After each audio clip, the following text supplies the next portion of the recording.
I remember the first war, the way the sky burned, the faces of angels destroyed.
Hello everyone and welcome to another video by Centipede Geek. Today I'm going to talk about the Fox original television series by the name of The Following. I'm going to discuss my thoughts and opinions upon episode 12 titled The Curse. And without any further ado, let's go ahead and get to it, shall we? So as we found out in episode 11 titled Whips and Regret for The Following, the cult followers' armory has been found, and Ryan Hardy now knows who the owner of that certain armory is, and the owner of that armory is a guy by the name of Daniel Monroe. And Ryan Hardy thinks that if he can find where Daniel Monroe is at, he thinks he can find out where the cult followers in fact are hiding. Well, also going on in this episode, Joe Carroll thinks that Daniel Monroe is a liability, and by that he thinks that Daniel Monroe needs to be killed, because he thinks that if he kills him, that way Ryan Hardy won't be able to find them at their mansion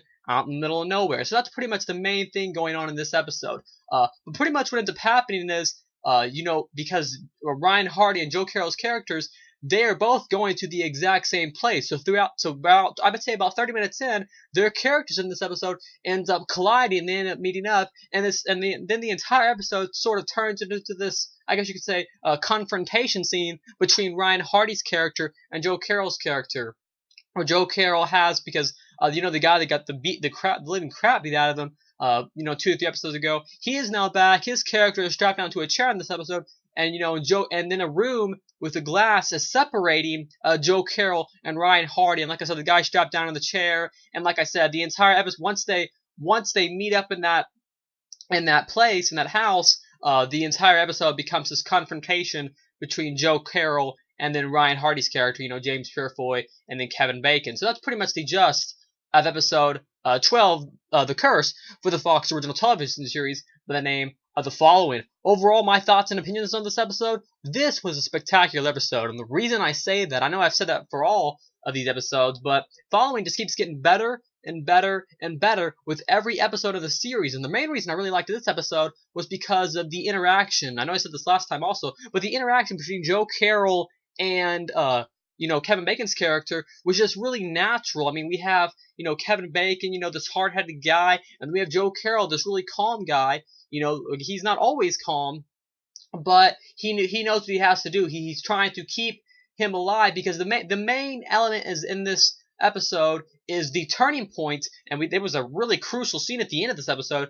There's a certain turning point in Ryan Hardy's life that has led him to become who he is today, and Joe Carroll was trying to get that out of him. And finally, we found out by the end of the episode is that the thing that keeps Ryan Hardy going is death. And there's a really awesome quote that Joe Carroll, played by James Purefoy, Joe Carroll says, I think he says something about, he says death, it drives us, it keeps us both going. And that's not exactly what he says, but he says something along those lines, something along what I just said. And there's just some great written dialogue between that whole scene of because Joe Carroll's pretty much trying to break Kevin Bacon's character down to his bare bone, and he's trying to find out what drives him, what motivates him, why does he keep going, because Joe Carroll wants to add that for his next novel. He wants to keep going. He wants to see what makes Kevin Bacon so so hard-headed, and why does Kevin Bacon keep trying after failing so much? And they find out that the reason is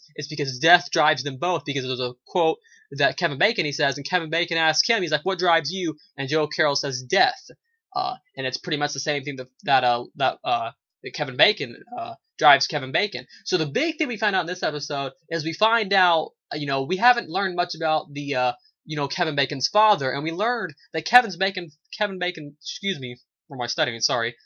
Kevin Bacon's father is actually killed whenever Kevin Bacon characters whenever he was a kid, and then he goes in there, and there wasn't much he could do, so he pretty much watches his father dies. Well, later on in the night, Kevin Bacon's character actually finds his father's killer and ends up holding a gun to his head, making him keep sticking needles into him, and causes the guy that killed his father to have a drug overdose. So he didn't actually pull the trigger, but it's pretty much Kevin Bacon character's fault for killing the killer that in fact killed his father. So if you want to look at it this way, Kevin Bacon's kind of a murderer himself, and I didn't expect the series to go on that route. So I'm really wondering where the series is going to go.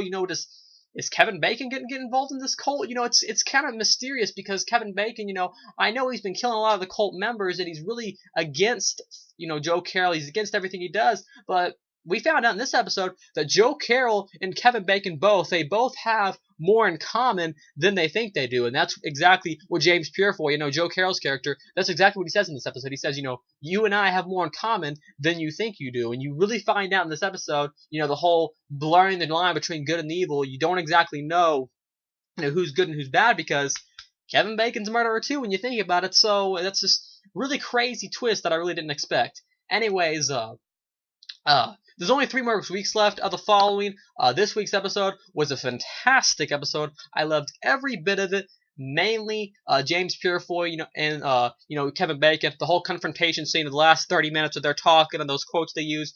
Really good stuff. Roderick was also in this episode. Roderick is still struggling for power. And at the end of this episode, Roderick and Kevin Bacon meet. But of course, Kevin Bacon doesn't know that Roderick is in the cult. So I'm wondering where Roderick is going to play out. I know Roderick has been kind of a nuisance to James Purefoy in the past, so I'm wondering how his character is going to end up. I'm wondering if he's going to die off. I'm wondering if he's going to try to go up to power, because I know there's the whole struggle for power between Joe Carroll and Roderick's character. Anyways, only 3 weeks left. Next week's episode is episode 13, titled Havenport. As always, April 15th, 2013 is when it comes on. As always, 8 o'clock Central, 9 o'clock for everyone else. Anyways, that's my review for the Fox original television series by the name of the following, episode 12, titled The Curse. Make sure to like, comment, subscribe to my page below, and I'll see you guys later with more videos by Centipede.